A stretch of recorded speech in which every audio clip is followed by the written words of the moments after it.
Welcome back, ladies and gentlemen, to the All in Crypto podcast. I am your host, Rupert, and today I am delighted to be joined by the CEO of Scintilla, Tim Popplewell. How are you, Tim?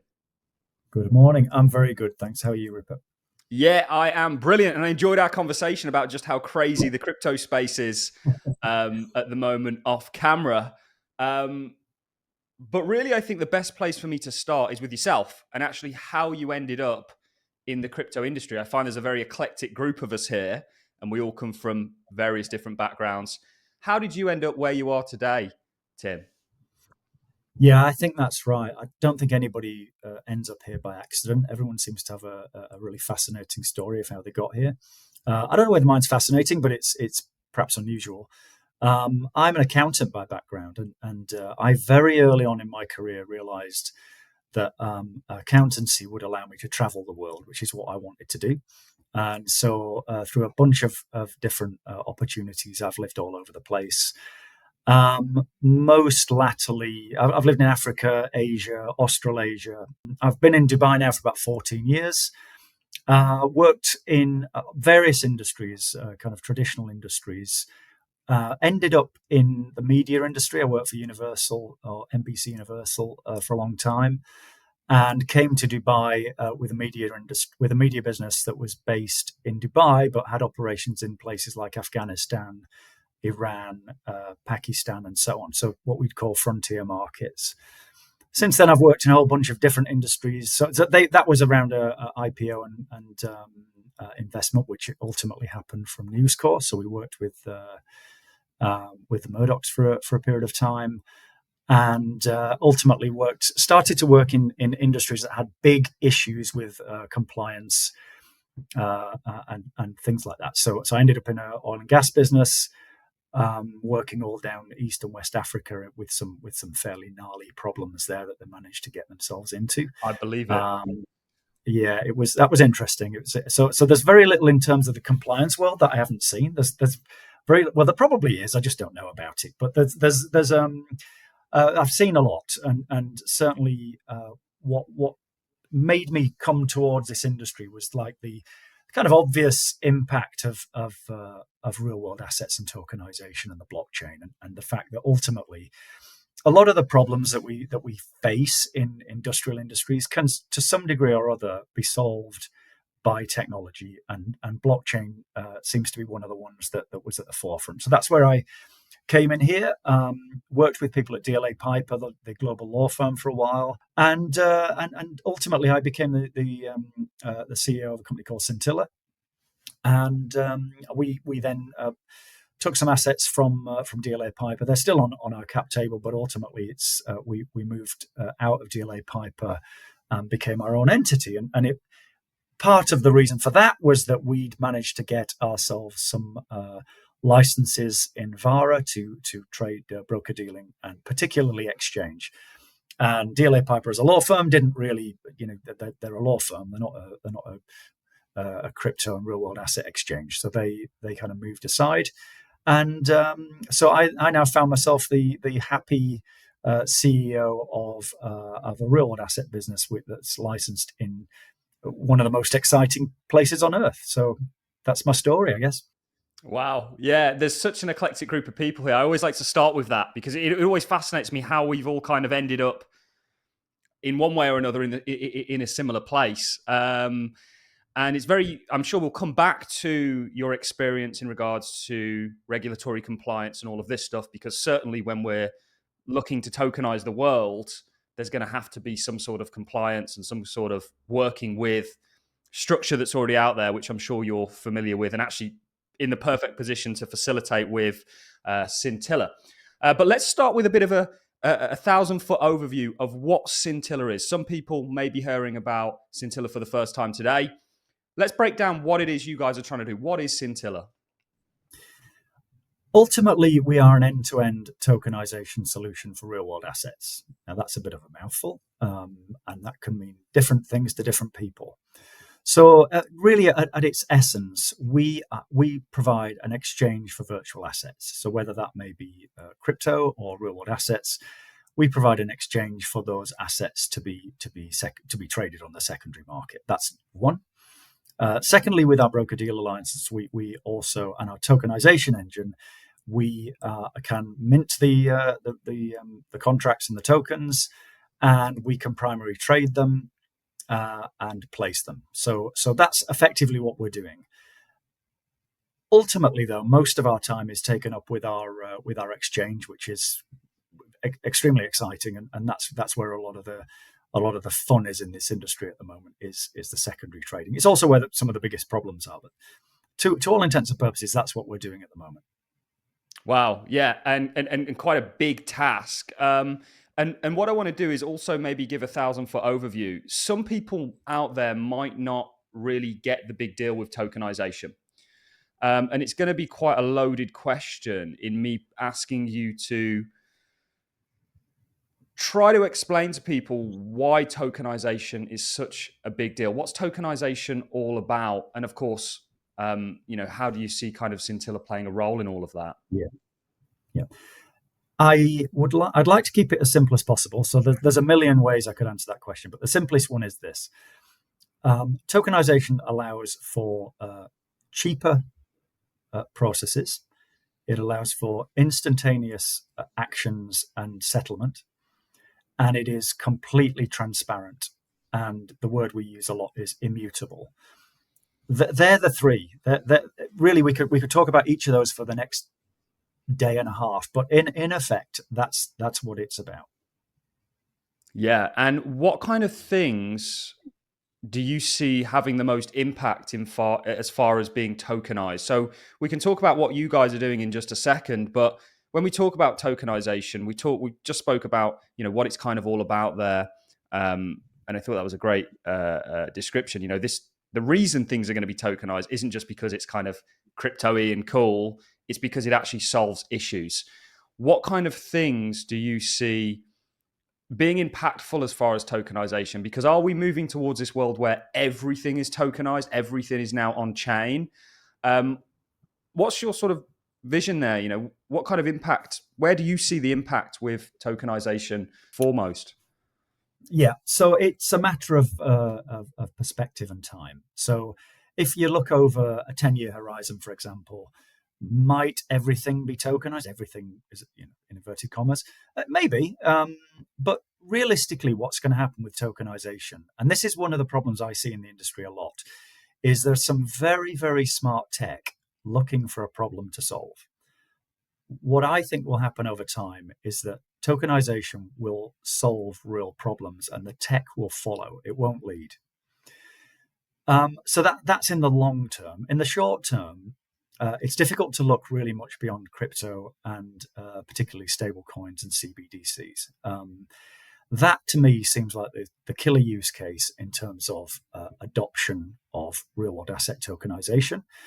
And from that, then you will look at solving other problems. Like, for example, one of the things we're working on is a access to justice initiative, and there are some very, very cool environmental tokenization projects that we're working on.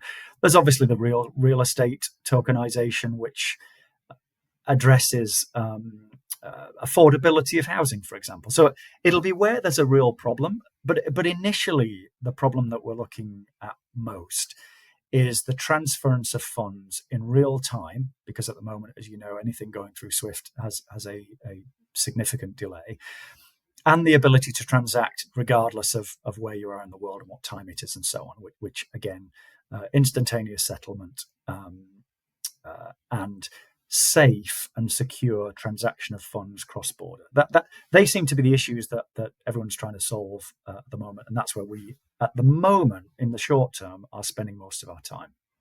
Yeah, and I'd really like to kind of get into that and what you guys are doing and how you're seeing some of these problems solved. Just a little personal story. I tried to send money to Canada just the other day. I got an invoice from a Canadian company that I needed to pay. What an absolute nightmare to send money from the UK. Not only did it fail once and I got refunded, and with less of the money that I initially sent out, obviously due to exchange rates and things like this, but what a nightmare. And you think in a world where we can send a message seamlessly, instantly, essentially, we'd have figured out a way to do that with money. But actually, that's still not the case. And what the likes of Scintilla and quite a few others out there are doing is trying to really change that, but also change, I think, perhaps money itself. We talk about stable coins. We're now talking about what we can actually use for payments. So we're seeing a lot of money market fund tokenization. And there's the concept of, treasuries with stable coins being used essentially to back the stable coins and as payments. What are your thoughts on all of that? Do you see this technology impacting sort of the definition of money itself in regards to what I've certainly only ever known? What do you think about that? Really, really good question again. My feeling is is it money or is it value? And Yes. I think the definition of value is changing before our very eyes. You and I just spoke earlier about the Trump and the Melania coin, and this. Who knows what history will say about those things? But that just happens to be happening right now. But if you look at a cryptocurrency like Bitcoin, for example, there is no doubt that that is a holder of value. It is a store of value, and you can argue about whether it's gold or whether it's not gold, and so on. I think it's actually more of a store of value than gold.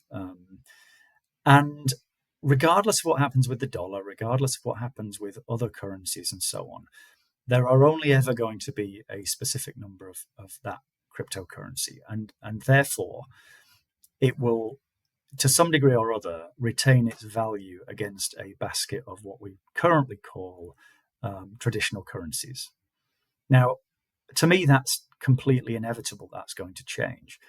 Then you have things like central bank digital currencies, CBDCs, and exactly how they're going to move into the market and what impact they're going to have is still to be seen. And I think that will evolve. There are some people who think that's a real issue for our security and safety, and I'm not entirely sure I agree with that.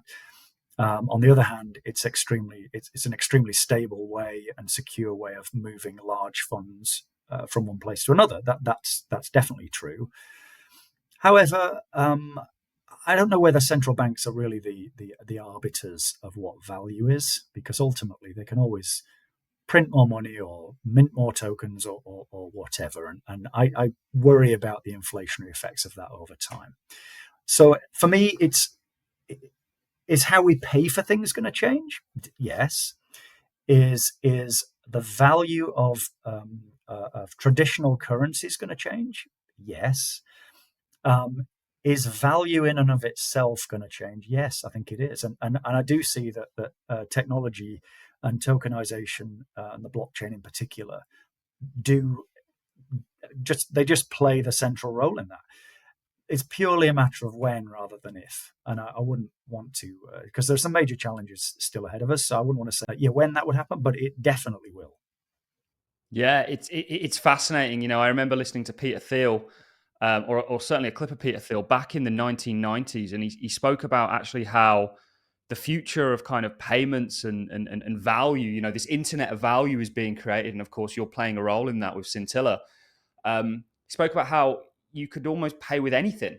You've got tokenized S&P shares, and you could use that to essentially make a transaction. And it's very interesting on a kind of big level, actually, how we perceive value.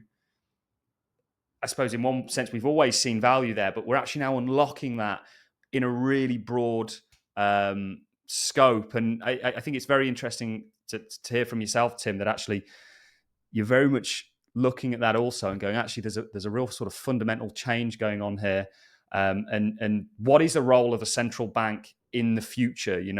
I think one thing we've proven with Bitcoin is that beauty is very much in the eye of the beholder.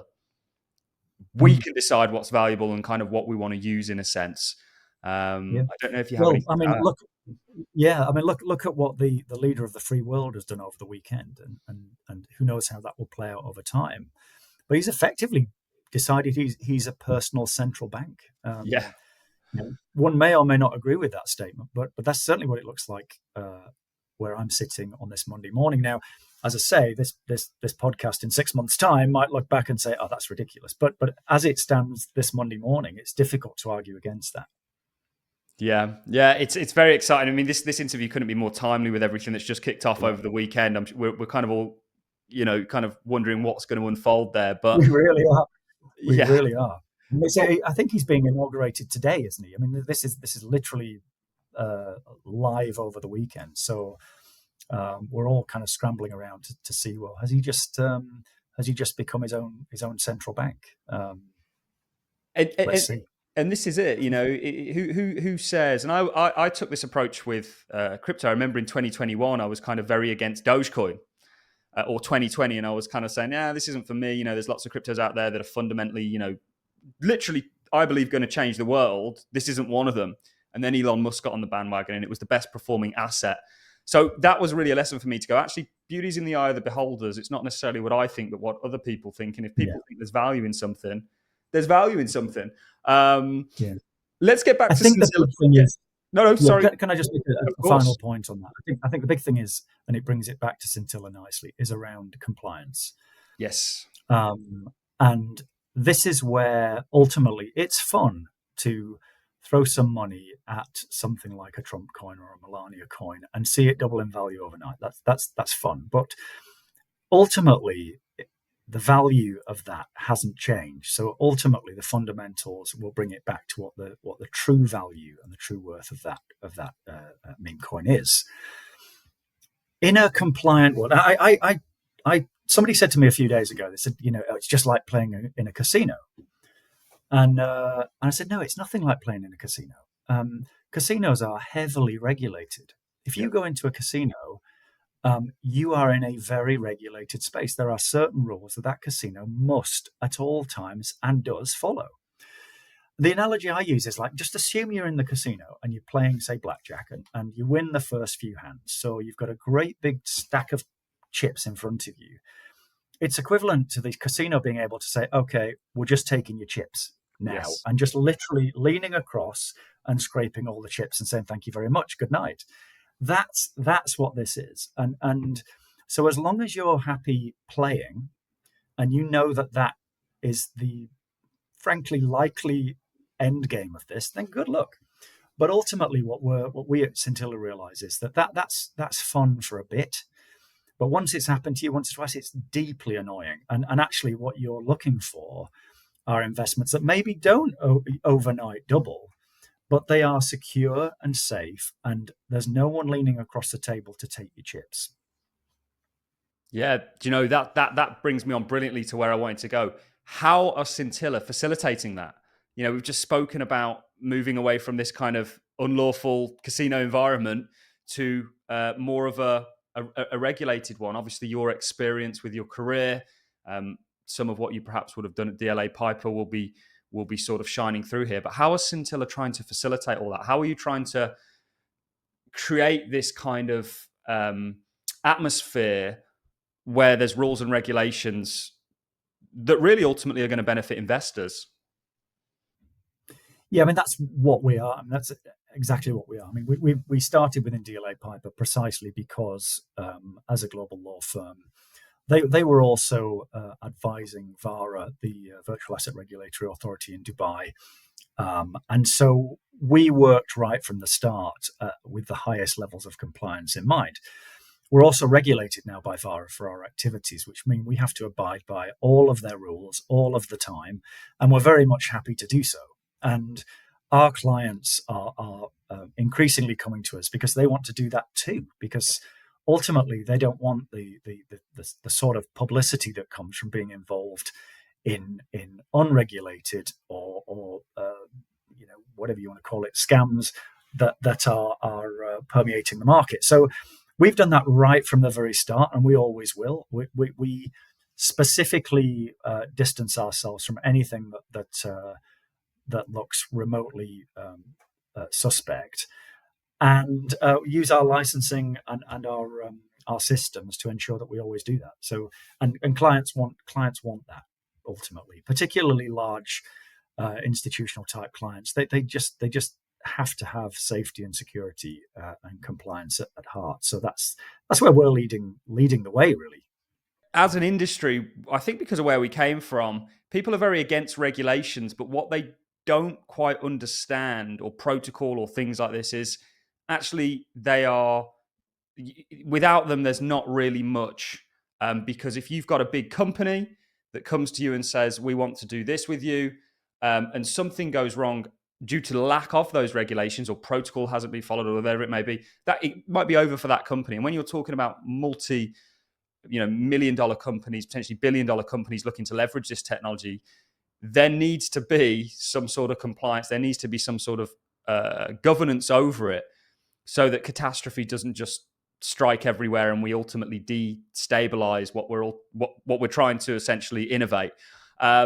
So it is very interestingly how uniquely positioned Scintilla actually are.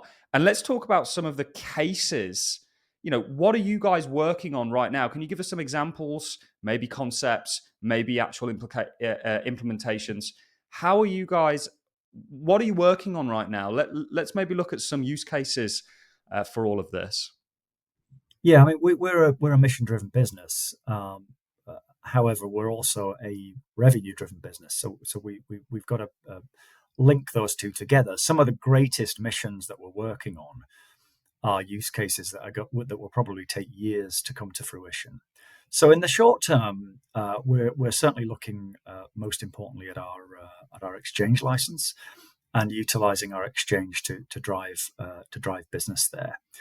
And that depends on our clients really as to what they're doing. But some of the things they're doing, there are real estate ones, there are precious metals that they're looking to tokenize, fractionalize, and trade. And mostly in the very short term, I think it will be stable coins more than anything, trading on off ramps for stable coin payments cross border. Further down the line, as I mentioned a little earlier, we've got an access to justice use case, which is around allowing litigations to take place that wouldn't otherwise. And so, for example, some of the environmental type litigations are multi-year and many, many millions of dollars. So the average person or even the average company really is never going to spend the time and effort and money to do that on their own. So something like fractionalized ownership of tokens on those matters is a fantastic way of utilizing blockchain.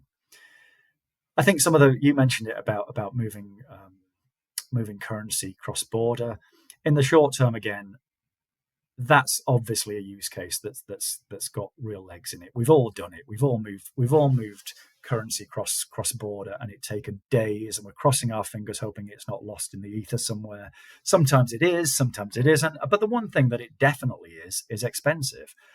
And again, fantastic use case in terms of being able to massively bring down costs, massively bring down times, and massively increase security. So there's some other ones. I could kind of go on. I mean, we've got a whole bunch of interesting use cases, but I'd say they're the main ones. Is financial products, real estate, precious metals, and environmental type projects.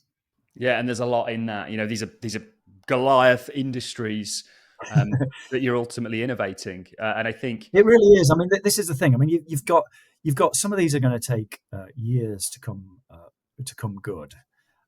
Some are going to take months, and so as a business leader, you've really got to manage that portfolio in terms of the time horizon to make sure you are doing the best for your shareholders and ensuring that your business continues to grow. So it's an interesting balance, because sometimes some of the big projects, and we had one last week around funding certain projects in Africa. And as somebody who's lived in Africa and traveled extensively in Africa, hugely important to me, and I absolutely love it. And it's definitely a great idea. Are we going to be able to bring that to market this year? Very much doubt it. There's a whole bunch of issues we need to deal with first. So there's things that are ticking along in the background. On the other extreme, as I say, when it comes to payments and payment rails, that's absolutely front and center right now, and that's something that we can actually make a difference with, in the next few months. Yeah, and this is what I love about Scintilla.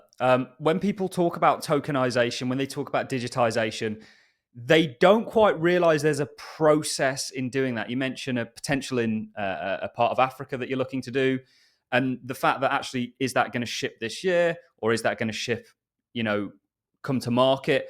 Well, actually, there's a process that needs to be done to actually get it to that point. And when people talk about tokenization, they just think it's as simple as going, boom, tokenized.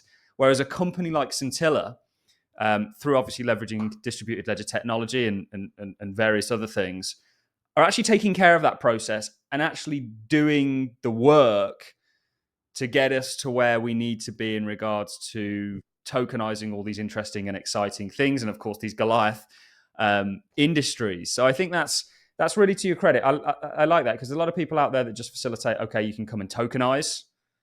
Okay, well, what about all the compliance behind that? What about all the issues that there might be? How efficient is all of this? Surely that's something you think about on a kind of day-to-day basis with all of this stuff, because there's problems to be solved, aren't there?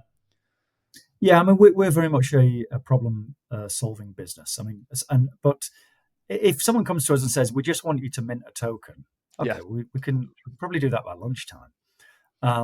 But if they then say, now we want you to distribute it, we need custody of it, we need a secondary market for it, we need to understand where liquidity providers are going to come from.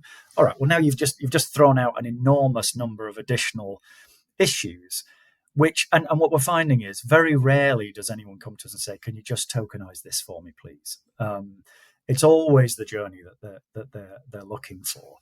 And when we do, on the odd occasion, it used to happen quite a lot, but it doesn't really happen very much anymore. But when we do get those people, we very quickly kind of say, we've got our advisory services. We've got some very, very deeply skilled and knowledgeable people in this industry. We've got DLA Piper, we've got PwC. It doesn't matter where you want to plug into the process, we've got you covered.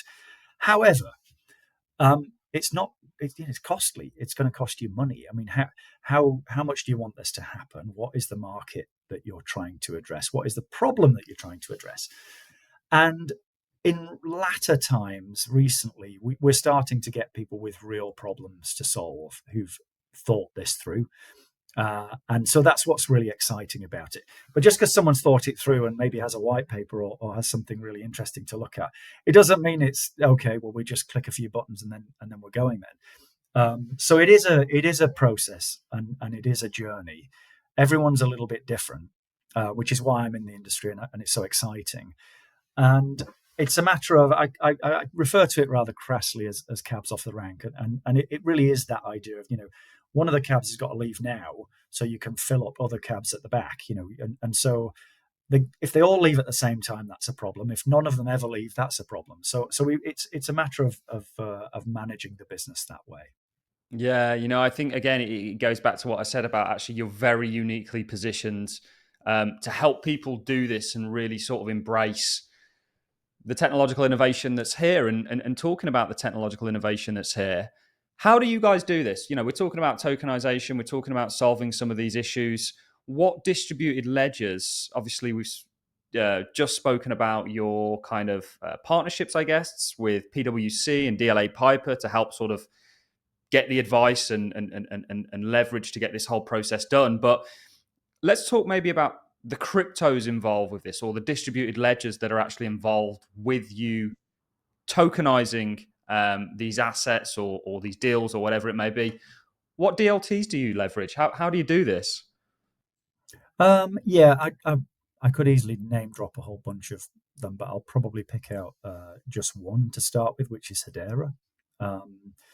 Part of our remit is to be carbon neutral or even carbon negative if we possibly can. And obviously, when you're working with crypto or stable coins, that becomes a great deal more difficult.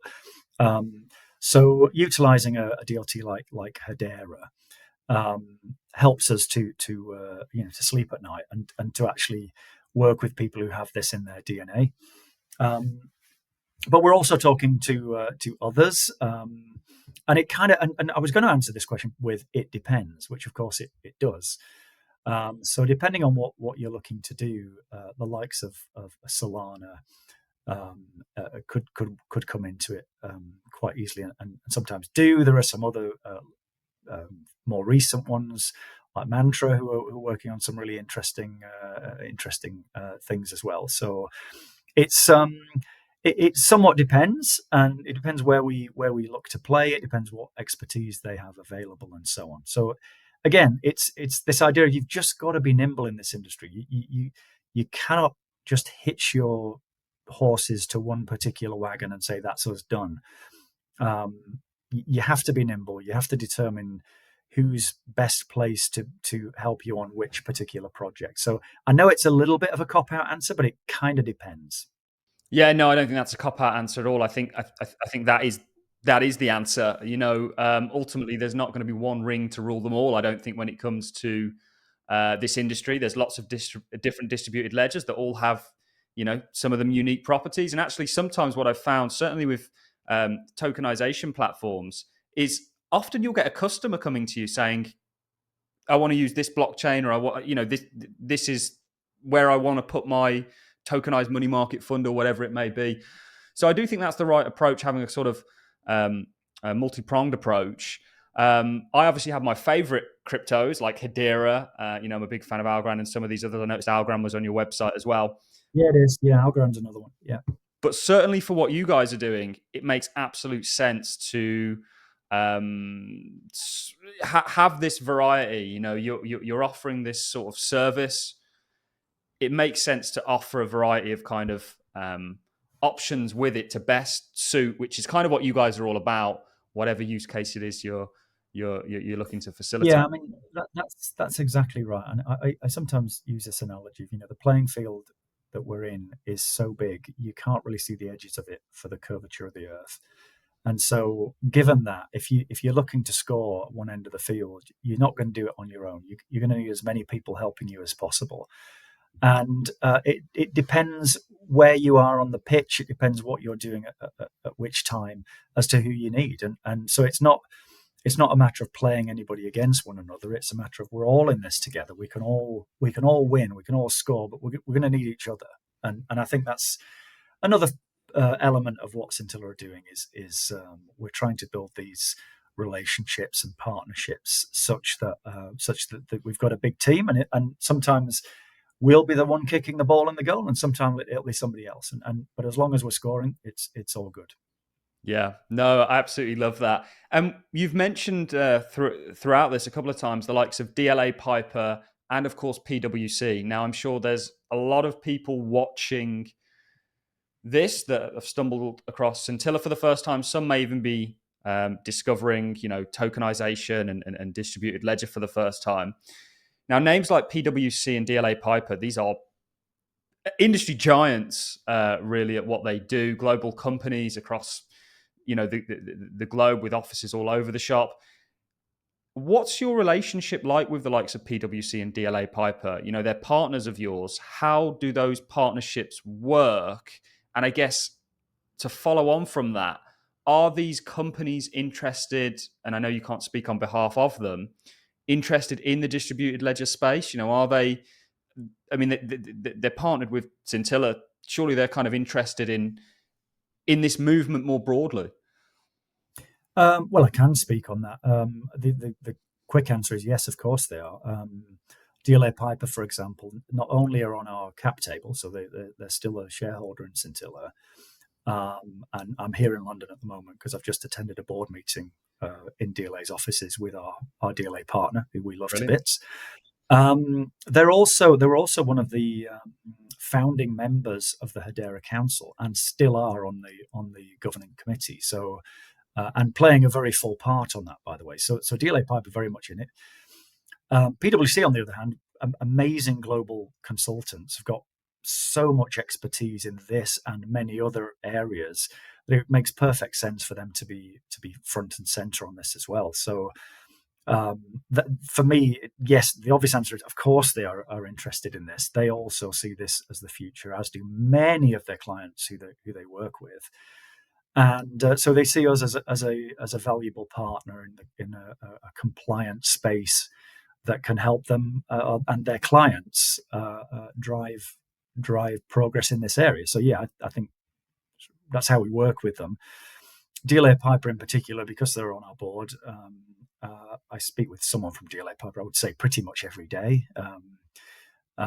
They're very much involved in what we do. They offer us some leads every now and again, which always tend to be extremely good, as do PwC, by the way. And in return, if there is legal work that we require or our clients require, DLA Piper will be front and center for that. So it's a symbiotic relationship which works really, really well for all parties.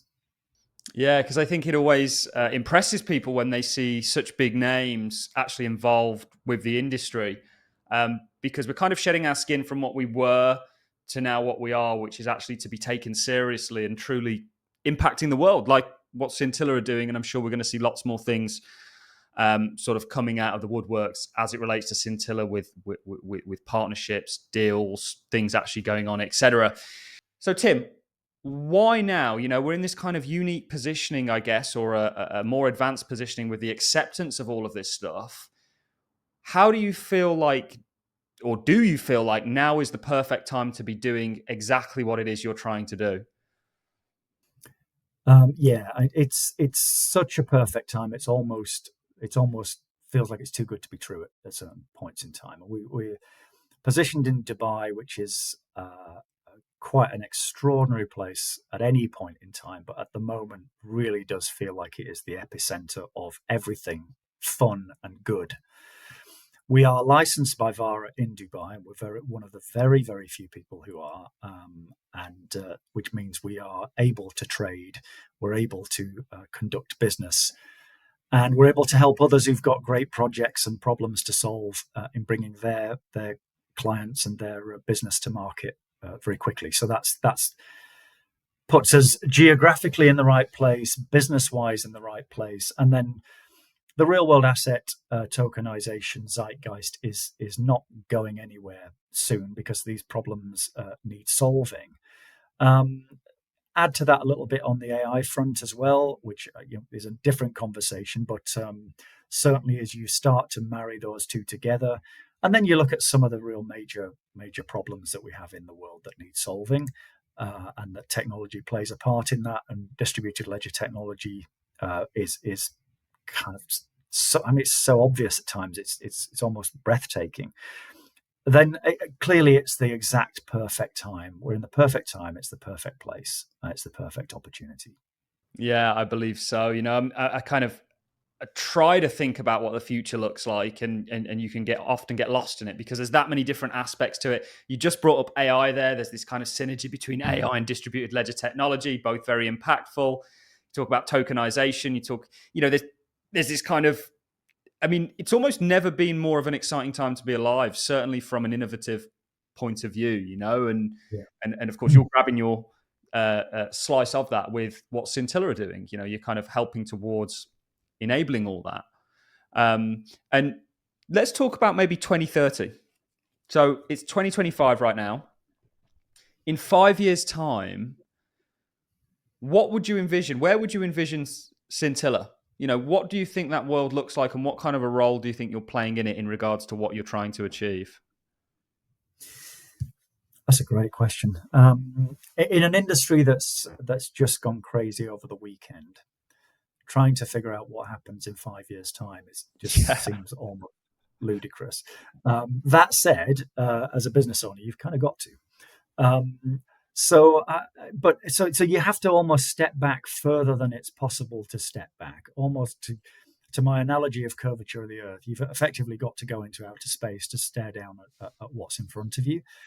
And I think in 5 years' time, I do think the currencies and value will be fundamentally different to what they are today. And the good Tim thinks it's going to be amazing. The bad Tim is scared to death, thinking, "Oh dear, this is going to go horribly wrong." I don't know, but I do think it will be fundamentally different. That's one. I think mass adoption of projects, and particularly a force for good project, is coming, and I think it will be led by people less than half my age. I genuinely think if we're looking to our elected leaders to solve the biggest problems that we've got, we are looking in the wrong place. And I think ultimately there'll be a movement from younger people that they feel passionate about certain problems and certain things that need to be solved. And I think institutions that position themselves to solve those problems will be some of the winners. Generally speaking, I think tokenization is inevitable, and in a 5-year time horizon, I see that being quite broad. So real estate, there's lots and lots of real estate tokenization plays out there at the moment. There are some fairly major and fundamental problems they need to solve. In 5 years' time, they will have solved them. And I think then that will be quite a fascinating space. And then finally, financial services and some of the Web 2, TradFi type products, they're all going to be on Web 3 as well. It's simply inevitable. So I think they're the kind of mega trends that I see within a 5-year time horizon. But the fun is, who knows what the journey is going to be like there. It's certainly going to be fun. It's going to be bumpy, but it's going to be a lot of fun. So yeah, bring it on. Yeah, absolutely. Absolutely. Tim, it's been an absolute pleasure. Really, the last thing for me to do is lots of people are going to be watching this interview and they're going to be wanting to know where they can find out more. Obviously, we'll leave links to all of your socials, your websites, things like that. But if people want to get involved with Scintilla, maybe somebody's got an idea that they want to potentially run through you or put to you guys. Maybe somebody just wants to find out more about the platform and how you're doing things. Where would you send people? Well, we have the usual website, which I'm sure all the links are going to be there. I'm front and center on LinkedIn. Tim Popwell. I'm pretty easy to find. So pretty much anywhere. We've got a team of people helping me as well, which is always good. They're extremely knowledgeable in this industry, so it's pretty easy to get in touch with me or the team, whichever anybody feels comfortable with. And we'd love to hear what's going on. We'd love to hear the projects that the people are working on. Yeah, guys, do go and check out Scintilla. Go and check out Tim. Go and give him. Are you on Twitter, Tim? I am not really on Twitter. The company's on Twitter. Personally, I'm not. It's not a big political thing. I'm not anti this or anti that. It's frankly just time. Yes. I suffer from that. I spend increasingly, I guess I got a bit of an excuse in doing this for a living, but I spend increasing amounts of time on Twitter. It can be the best and the worst place for information, but guys, certainly go and give Scintilla a follow over on Twitter. Get in touch with them. Maybe you've got an idea that you want to run by them. Maybe you're just interested. This is a extremely uniquely positioned company that is trying to do something massively impactful and fundamentally change gigantic industries. Go and check this company out. Go and give them a little bit of support and love from us. Tim, this has been an absolute pleasure. I'm going to have to definitely ask you to come back on and talk to us about some of the things that you guys are doing, or news-related things that you guys are doing. It's been an absolute pleasure, Tim. Thank you very much for coming on the All in Crypto podcast. Pleasure's all mine. Thank you. Take care.